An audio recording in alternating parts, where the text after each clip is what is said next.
Muchas gracias. Gracias a ustedes por la presencia. Y vamos a entrar derecho al tema que nos ocupa porque el tiempo es corto.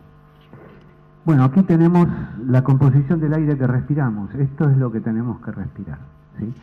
Tenemos un 78% de nitrógeno, un 21% de oxígeno y un 1% de una lista muy larga de gases traza o gases minoritarios, algunos de los cuales son realmente muy importantes. Vamos a la siguiente. Y nosotros vamos a llamar contaminante del aire, primero, a todo gas que no esté en la fórmula normal del aire, que no esté en la lista que le mostré recién.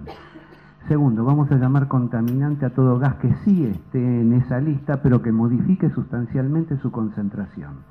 Y tercero, vamos a llamar contaminante a toda partícula de origen humano, aunque también hay partículas de origen natural que se comportan como contaminantes, pero eso es bajo situaciones muy puntuales, como es el caso de volcanes, como es el caso de un incendio forestal espontáneo o una tormenta de arena. Pero en general, toda partícula que nosotros inhalamos es de origen humano.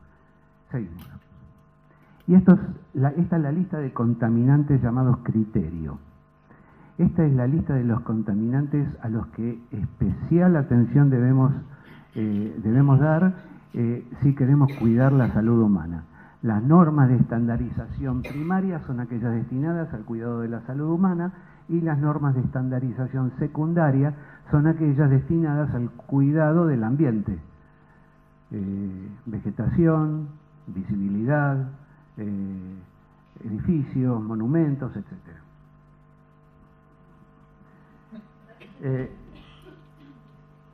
Para cada contaminante tenemos, de acuerdo a estudios hechos hace más de 40 años,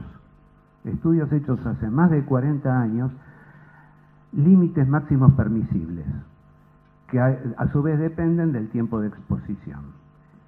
Pero no se presentan estos contaminantes en forma aislada. Uno no respira solamente ozono o solamente material particulado. Uno respira aire contaminado con varios de estos contaminantes.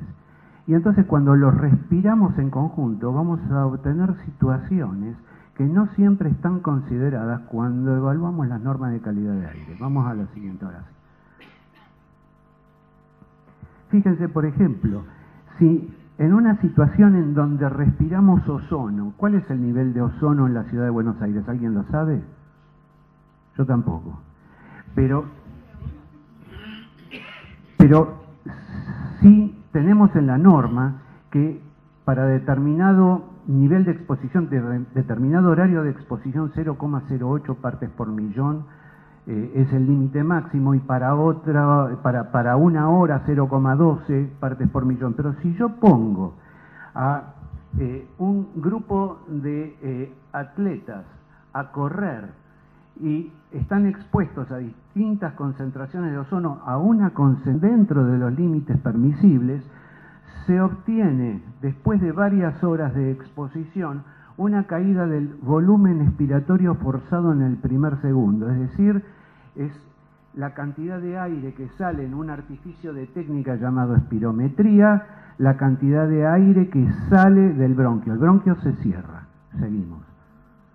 A niveles admisibles. Seguimos. ¿Y qué pasa si los picos exceden la norma, como suele ocurrir en primavera? En este caso en la estación Córdoba, en octubre del año pasado, por ejemplo, no sabemos, no hay estudios de correlación. Seguimos. Y como hablábamos con Tatiana, para saber qué ocurre en salud no alcanza para saber cuál es el nivel de concentración de contaminantes en el aire. Para saber qué ocurre en salud tenemos que hacer vigilancia, que no es lo mismo que monitoreo, y tenemos que cruzar datos entre ambiente y salud. Y para eso es necesario un sistema de vigilancia epidemiológica ambiental destinado con la herramienta adecuada a vigilar lo que queremos vigilar. Seguimos. Y cuando nosotros vemos este tipo de situaciones, es primera plana en el diario. Este es un micro que venía con chicos de Chaco y que venían de hacer beneficencia, ¿sí? Y nos estremece, por supuesto, una situación como esta, y menos evidente es que el tráfico provoca más víctimas por contaminación atmosférica que por accidentes. Si utilizamos un parámetro epidemiológico que se llama años potenciales de vida perdidos, la cantidad de años de vida que se pierden por respirar aire sucio es mucha más que la cantidad de años de vida que se pierden por accidentes, muchísima más. Seguimos. Vamos a hablar qué es una partícula. Desde el punto de vista semántico, una partícula es una porción de materia, hasta un electrón es una partícula. Desde el punto de vista de la contaminación del aire, una partícula es una porción de materia que queda suspendida en el aire el suficiente tiempo para ser respirable. ¿Cuál tiene que ser el tamaño de esa partícula? Y bueno, ya el material particulado total ha pasado de moda, ahora le damos importancia a las partículas de menos de 10 micrones, pero mucho más importancia a las partículas de menos de 2,5 y mucha más importancia a las partículas de Einstein, que son las de 0,01% y que se depositan en los bronquios por movimiento browniano, al azar. Seguimos. Este es el peor caso de contaminación del aire ocurrido en la ciudad de Buenos Aires por quema de pastizales. Todos nos acordamos de esto. Y esto es parte de... esto fue de origen humano. Esto fue autoinfligido. Seguimos. Y este es un modelo argentino, ¿no? Seguimos. ¿Qué pasa entonces cuando dos contaminantes del aire o más contaminantes del aire son inhalados? Vamos. Puede pasar que cuando estamos expuestos a dos agentes diferentes, no haya respuesta a ninguno de los dos, o respuesta solo a uno de ellos, o a los dos pero no relacionada entre sí, o que sumen efectos, o que se potencien, o que se sinergicen, o que se antagonicen. Eso pasa con dos. ¿Qué pasa cuando inhalamos 5, 6, 10? Seguimos.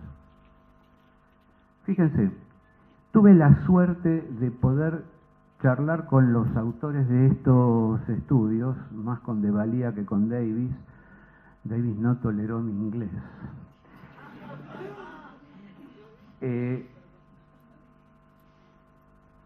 CBU son las unidades respiratorias que se acumulan. A ver, les explico este gráfico y después vamos al gráfico. Se expuso durante 6 horas a respirar un grupo de asmáticos leves a aire limpio o aire a 400 partes por billón en la nomenclatura anglosajona. Un billón son 1000 millones, 400 partes por billón de dióxido de nitrógeno y 200 partes por billón de dióxido de azufre, que son concentraciones habituales en la ciudad. Y después se les hizo una espirometría, y después de esa espirometría se les hizo inhalar ácaro del polvo, un extracto de ácaro del polvo, 3 veces y soplar en el espirómetro, 3 veces y soplar en el espirómetro. ¿Hasta cuándo? Hasta lograr la DP20, la dosis de provocación necesaria para reducir en un 20% el calibre del bronquio. Las personas que habían estado preexpuestas a aire limpio necesitaron mucho más alergeno acariano para llegar a esa DP20. Pero las personas que habían estado preexpuestas a la asociación de esos dos gases de combustión vehicular necesitaron mucho menos esto en el día, esto al día siguiente y esto a las 48 horas, es decir que no solo necesitaron mucho menos alergeno acariano, sino que la inflamación que se produce en el bronquio dura por lo menos 48 horas. ¿Qué significa esto en la vida real? Significa que si yo respiro en la calle y vuelvo a mi casa y mi casa tiene alfombras con ácaros, mi respuesta va a ser mucho mayor si yo vivo en una ciudad contaminada. Seguimos. Ok. Hago lo posible.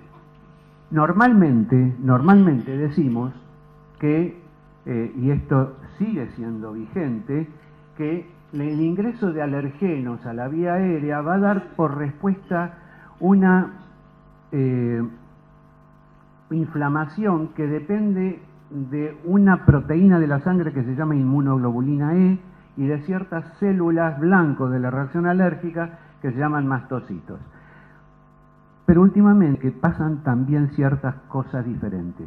El material particulado tiene un core carbonoso que en su superficie tiene hidrocarburos aromáticos policíclicos, compuestos orgánicos volátiles y ciertos metales, especialmente se le da bolilla al vanadio, que por su carácter hidrosoluble pasan la barrera celular y en el citoplasma de la célula se unen a un receptor aril hidrocarbonado que fue originalmente descrito como un receptor para dioxinas. Y hoy sabemos que también es un sensor para otros compuestos ambientales, otros agentes ambientales. Con su ligando, el receptor trasloca al núcleo y en el núcleo se une a secuencias de ADN, secuencias regulatorias de ADN que van a dar lugar a genes que codifican para enzimas de detoxificación, es decir, frente al estrés ambiental intenta cierto mecanismo adaptativo, pero también va a dar lugar a la formación de genes de ciertas proteínas que se llaman interleuquinas, que son sustancias proinflamatorias, es decir, para hacerla fácil, sería una suerte de puente entre el ambiente y la reacción alérgica. Vamos a la siguiente. Vean a modo de ejemplo, si yo a un lote de ratones les doy ovoalbúmina, producen inmunoglobulina E, que es la inmunoglobulina propia de la reacción alérgica, a los 5 y a los 8 días. Pero si lo doy asociado a 1 microgramo de partícula emitida por motor diésel, la respuesta a IgE es mucho mayor. Y si lo doy a 25 microgramos, ni que hablar. Seguimos. Y las partículas, el polen, esto es un grano de polen, viene asociado a material particulado en la calle. Cuando yo inhalo polen, el polen no es un contaminante. Sin polen la vida tal como la conocemos no sería vivible, pero el polen viene contaminado. Seguimos. Y fíjense, por ejemplo, cómo el caso de la interleuquina 5, si yo la expongo antes del desafío tengo este nivel, pero si yo tío con partícula emitida por motor diésel, este es el nivel de la interleuquina 5. La interleuquina es una proteína proinflamatoria, trae ciertas células que se llaman eosinófilos al foco inflamatorio. Y